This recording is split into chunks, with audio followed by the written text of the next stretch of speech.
Japan کی مثال 19ویں صدی کے وسط تک جاپان بند ملک کی حیثیت رکھتا تھا۔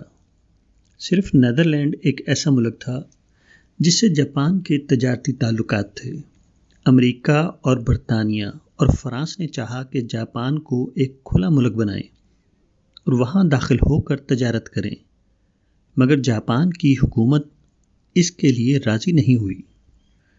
اس کے بعد برطانیہ اور فرانس اور امریکہ نے اپنے جنگی جہاز جاپان کے ساحل پر پہنچا دیے۔ یہ جہاز اسٹیم انجن سے چلتے تھے، مگر جاپان ابھی تک اسٹیم پاور کو اختیار نہ کر سکا تھا۔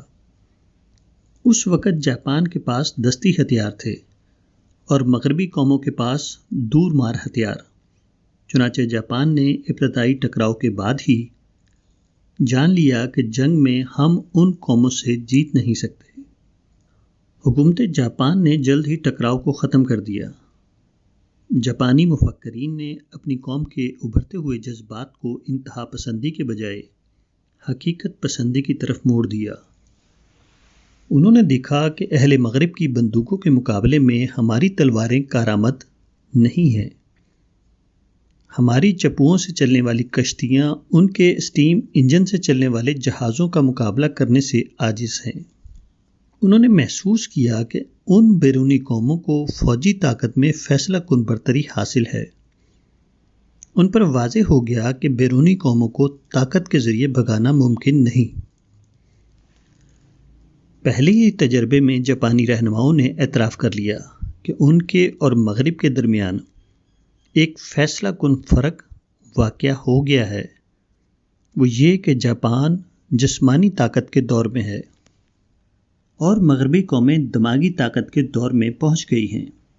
اس لیے پہلا کام اس فرق کو ختم کرنا ہے، نہ کہ بے فائدہ طور پر مغربی قوموں سے ٹکراؤ کرنا۔ اس کے بعد انہوں نے مغربی قوموں سے ٹکراؤ کو ختم کرنے کے لیے جاپان کے دروازے کھول دیے۔ اس تجربے کے بعد جاپانیوں میں شدید جذبات ابھرے تھے، مگر ان کے رہنماؤں نے ان جذبات کو صحیح رخ دیا۔ انہوں نے ٹکراؤ کے میدان سے ہٹ کر علم کے میدان میں اپنی محنت شروع کر دی۔ اس کے بعد ان کے یہاں تبدیلی کا وہ دور آیا جس کو میجی ریسٹوریشن کہا جاتا ہے۔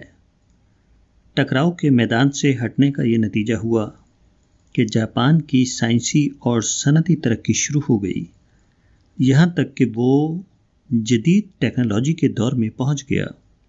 دوسری جنگ عظیم کے وقت دوبارہ یہی صورتحال پیدا ہوئی۔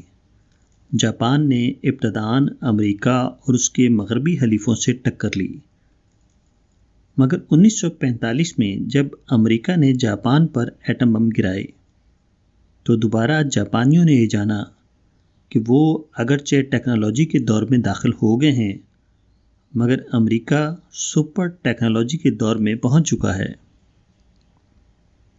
جاپانی رہنماؤں نے دوبارہ اپنی قوم کے ابھرتے ہوئے جذبات کو تعمیری رخ دیا۔ انہوں نے بے فائدہ جنگ کو یک طرفہ طور پر ختم کر دیا اور از سر نو سائنس کے میدان میں ترقی کرنے لگے، یہاں تک کہ وہ وقت آیا کہ جاپان ایک صنعتی دیو بن کر دنیا کے نقشے پر چھا گیا۔